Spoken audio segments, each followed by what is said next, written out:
नमस्कार। आज आप लोगों के लिए एक नया चार्ट लेकर आया हूँ। प्रॉपर्टी से रिलेटेड चार्ट ये भी है। इसमें ये चार्ट आज प्रॉपर्टी डिस्प्यूट और फाइनेंशियल लॉस वाले जातक, जातक ने प्रॉपर्टी, यूँ तो जातक के पास कई सारी प्रॉपर्टीज हैं। इस जातक के पास इसका चार्ट है ये। लेकिन इन्होंने एक प्रॉपर्टी लिया था 2020 में, और 2022 में उस प्रॉपर्टी में डिस्प्यूट हो गया। मामला पुलिस तक ही चला गया।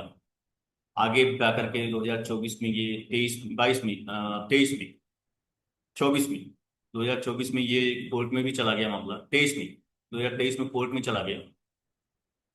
2024 में पार्टी के साथ झगड़े भी हो गए, मारपिटाई भी हुई।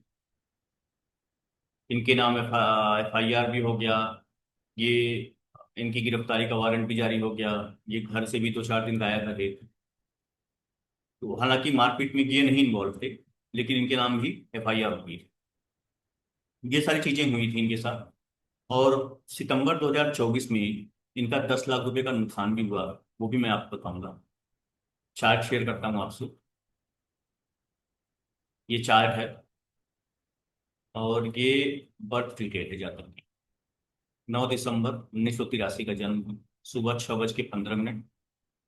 समय उत्तर प्रदेश, पट्टी प्रतापगढ़।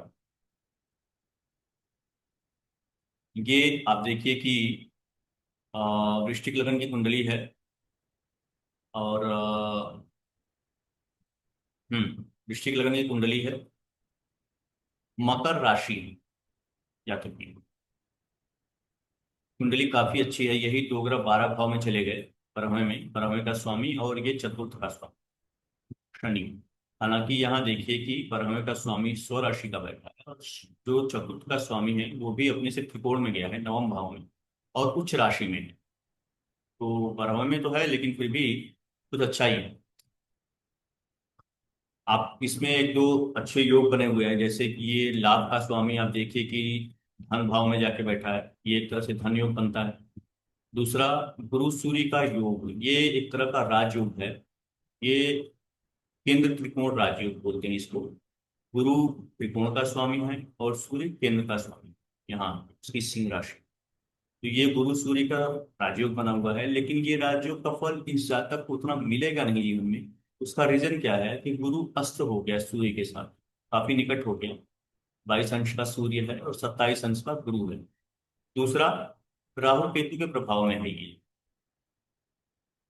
ये दो कारण की वजह से इस राजयोग का इस जातक को फल नहीं मिला। अदरवाइज ये जातक जीवन में बहुत ऊंचाई तक जा सकता था। अभी भी ये फाइनेंशियल और सोशल प्रोस्पेक्ट से, मतलब दृष्टिकोण से देखा जाए तो ये काफी सफल है, ऐसी बात नहीं है। कहीं ना कहीं इस राजयोग का फल इसको मिल रहा है। तो अब देखते हैं कि समस्याएं क्या हैं। गुरु की महादशा चल रही है जातक की। आ, आप देखिए कि गुरु की महादशा 2015 से स्टार्ट हुई है। मैं आपको बता दूं, इस जातक को मैं थोड़े नजदीक से जानता हूँ। 2015 से इस जातक ने काफी अपने जीवन में तरक्की की है। 2000, जब ये गुरु की महादशा आई तो तरक्की की है, और ये काफी इसने अपने पिता के छत्र छाया से बाहर निकल के अपना एक जमीन तैयार किया। इसने अपना एक सोशल नेटवर्क, अपना एक सोशल सर्कल बनाया, अपना सब कुछ, काफी कुछ अपने हिसाब से इसने मेंटेन किया। अपने तरीके से बना लिया। अब 10 सालों में इसने अपने आप को, अपनी पर्सनालिटी को काफी इंप्रूव कर लिया। ये गुरु की महादशा में हुआ क्या कि वैसे तो प्रॉपर्टी इसने पहले भी ले रखी थी, उसमें कोई डिस्प्यूट नहीं हुआ। 2020 में इसके साथ क्या हुआ कि वो बुद्ध की महादशा, सॉरी, गुरु की महादशा में ये बुद्ध का अंतर्दशा था। दयाशंकर यादव। तो बुद्ध की अंतर्दशा में जातक ने एक प्रॉपर्टी ली, लगभग 2020 का साल। बुद्ध की अंतर्दशा लगती। बुद्ध की अंतर्दशा में क्यों प्रॉपर्टी ली इसने, उसके मैं इस चार्ट में आपको रीजन बताता हूँ कि बुद्ध क्या है। बुद्ध खुद पृथ्वी तत्व ग्रह है। पृथ्वी क्या है? पृथ्वी तो जमीन ही है, भूमि है। और बुद्ध पे शनि और मंगल की दृष्टियां हैं। शनि और मंगल ये दोनों ग्रह भी प्रॉपर्टी संपत्ति के कारक हैं। शनि तो चतुर्थ का स्वामी भी है, चतुर्थ भाव हमारी संपत्ति का ही है। संपत्ति, भूमि, भवन, मकान, वाहन, ये सब चीजों का है चतुर्थ भाव, इसका स्वामी भी है। ये देख रहा है बुध। तो कहीं ना कहीं इस बुध के अंदर काफी सारे प्रभाव आ गए प्रॉपर्टी से रिलेटेड फल देने के। और ये चतुर्थ से एकादश में बैठा है, चतुर्थ से लाभ भाव, चतुर्थ से एकादश में बैठा है, यानी कि चतुर्थ भाव को वृद्धि बता रहा है ये बुध अपनी अंतर्दशा में चतुर्थ भाव की वृद्धि करना चाह रहा है। ये भी एक चीज है, ये भी इस एंगल से भी देखना है चार्ट। और गुरु से ये दूसरे भाव में है और धन भाव भी है। तो ये सब चीजें हम चार्ट में देखेंगे।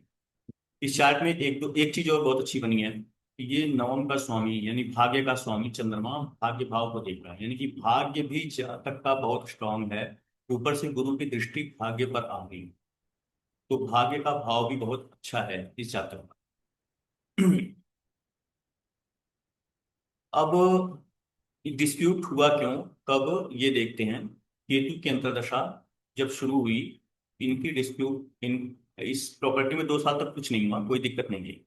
जब केतु की अंतर्दशा शुरू हुई उसी समय एक भूत खड़ा हो गया। भूत का मतलब जिनसे इन्होंने प्रॉपर्टी ली थी उस खानदान से ही एक व्यक्ति ने इनके ऊपर उसमें डिस्प्यूट खड़ा कर दिया कि भाई इसमें मेरी भी कुछ हिस्से हैं। ये इन अब जातक के कहने के हिसाब से तो उसका कुछ नहीं है। बहरहाल जो भी हो, विवाद हो गया, मामला पुलिस तक गया।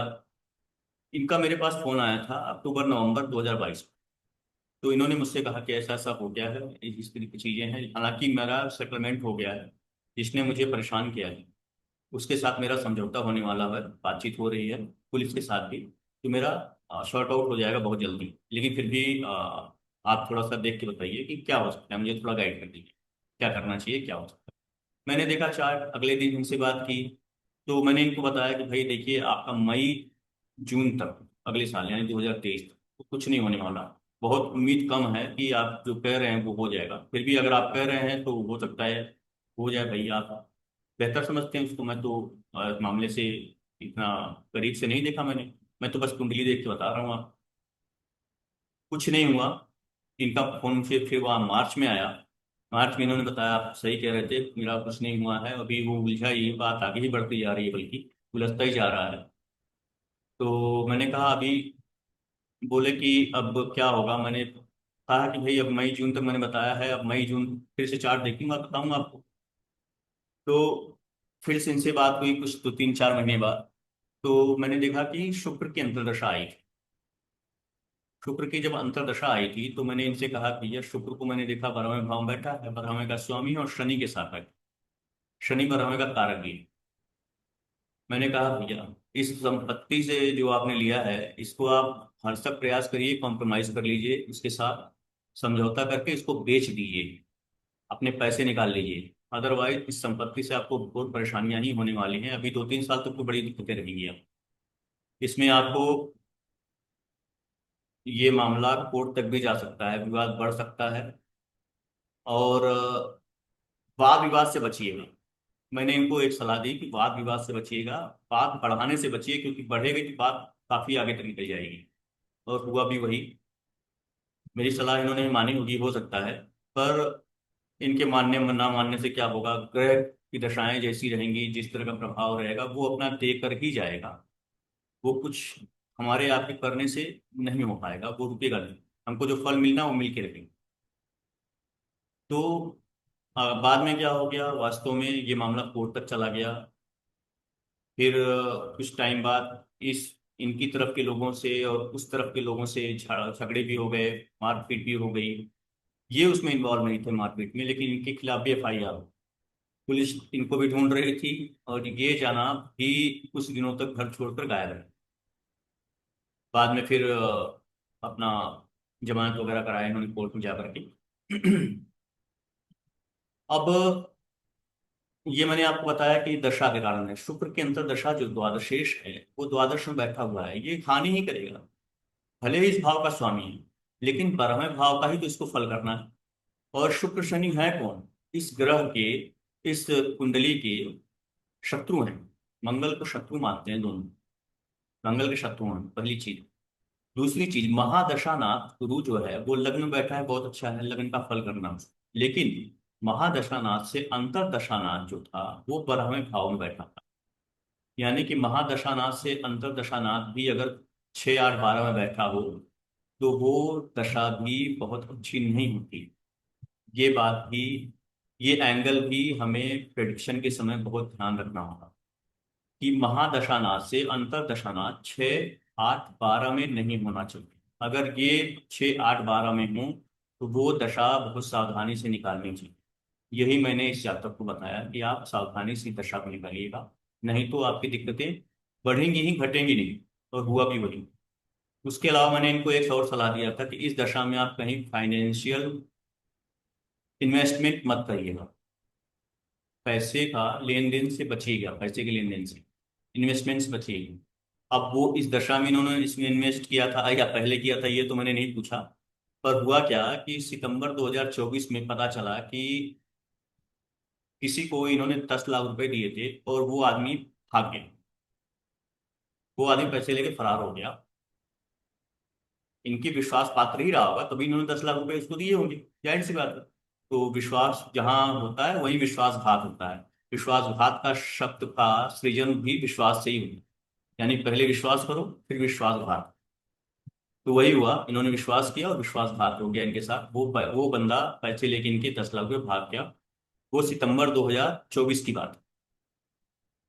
उस समय आप देखिए कि गुरु शुक्र, शुक्र की अंतर्दशा तो थी ही, राहु की, राहु का प्रत्यंतर आ गया। राहु कौन है?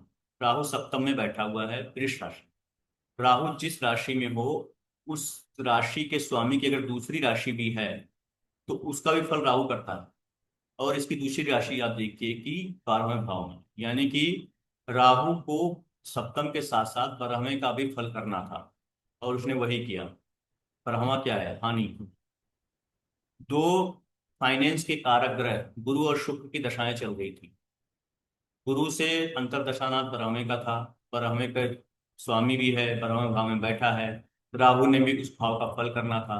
कुल मिला जुला करके ये दशा बहुत ही खराब दशा थी इनकी, जिसमें इनको बहुत भारी नुकसान झेलना पड़ा।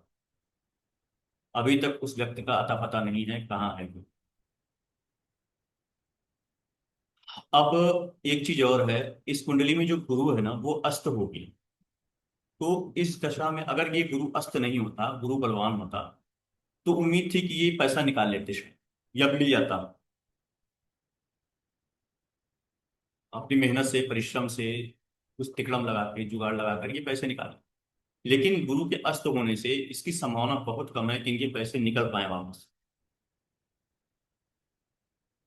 जहां तक रही संपत्ति की बात, तो मैंने इनको बताया है कि गुरु, आप 2025 तक शांति से बैठिए। 2026 में ये जब सूर्य की अंतर्दशा आएगी, 2026 में फरवरी में, यहां से आपके दिन बदलेंगे। ये निश्चित रूप से बदलेंगे। सूर्य की अंतर्दशा में, गुरु और सूर्य की अंतर्दशा में ये दिन इनके बदलने वाले हैं। मैंने आपको पहले ही बताया कि सूर्य और गुरु का राजयोग बना है और ये दशा इनके जीवन में मिल रही है, मिलने वाली है। राजयोग की दशा जब मिल जाती है तो वो समय बड़ा अच्छा होता है। राहु केतु का प्रभाव जरूर है लेकिन फिर भी ये दशा इनको बहुत अच्छा फल देके जाने वाली है, बहुत सुखद फल देके जाने वाली। उम्मीद है कि प्रॉपर्टी से रिलेटेड जो समस्या है, कोर्ट में जाने वाले मामले जल्दी सुलझते नहीं है लेकिन हो सकता है आउट ऑफ कोर्ट सेटलमेंट हो जाए, जिसकी संभावना बहुत अधिक है। क्योंकि सेटलमेंट की बातचीत भी लगातार चल रही है। वो हो नहीं रहा ये अलग बात है। तो ये एक चार्ट था जो मैंने आप लोगों को शेयर किया। इसके बारे में बताने का प्रयास किया कि फाइनेंस लॉस कैसे होता है, क्यों होता है। फाइनेंस लॉस के रीजंस जो भी हैं दशांश पर बहुत ज्यादा डिपेंड करती है। कोई भी चीज हमें मिलना है, सुख मिलना है या दुख मिलना है, अच्छा फल मिलना है या खराब फल मिलना है, वो सब दशाओं पे बहुत ज्यादा डिपेंड करता है। लेकिन योग भी हमारी कुंडली में होने चाहिए। अगर योग नहीं है तो वो दशाएं आने के बाद भी वो उसका पूरा फल नहीं मिल पाता। तो इनकी दशा, इनका मैंने बताया आपको कि प्रॉपर्टी के लॉस का भी योग बना था क्योंकि चौथे भाव का स्वामी ब्रह्म में बैठा था। प्रॉपर्टी मिलना भी था क्योंकि चौथे का स्वामी अपने से कोर्ट में जाके बैठा। डिस्प्यूट भी होना था, दशा आ गई उसकी, परहवें भाव की डिस्प्यूट हो गया। इसके अलावा फाइनेंस लॉस भी, परहवें भाव की जब दशा आएगी तो फाइनेंस लॉस भी होने के चांसेस बहुत ज्यादा हों, वो भी हुआ। गुरु की महादशा थी और शुक्र का अंतर, ये दोनों वित्त के कारक हैं, फाइनेंस के कारक हैं। तो ये कुंडली हुई एक प्रॉपर्टी डिस्प्यूट और फाइनेंशियल लॉस की। उम्मीद है आप लोगों को अच्छा लगा होगा।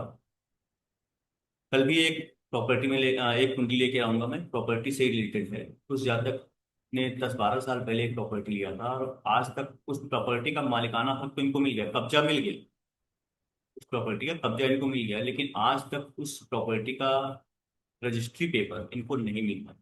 मतलब उस प्रॉपर्टी पे इनका नाम अभी तक गवर्नमेंट के ऑफिस में, गवर्नमेंट के घर में इनका नाम नहीं है। तो सोचिए कितनी बड़ी बात है। तो वो चार्ट मैं आपको कल दिखाऊंगा क्यों हुआ ऐसा। तो मिलते हैं कल। आप लोगों को ये पूरा वीडियो देखने के लिए बहुत बहुत धन्यवाद। नमस्कार।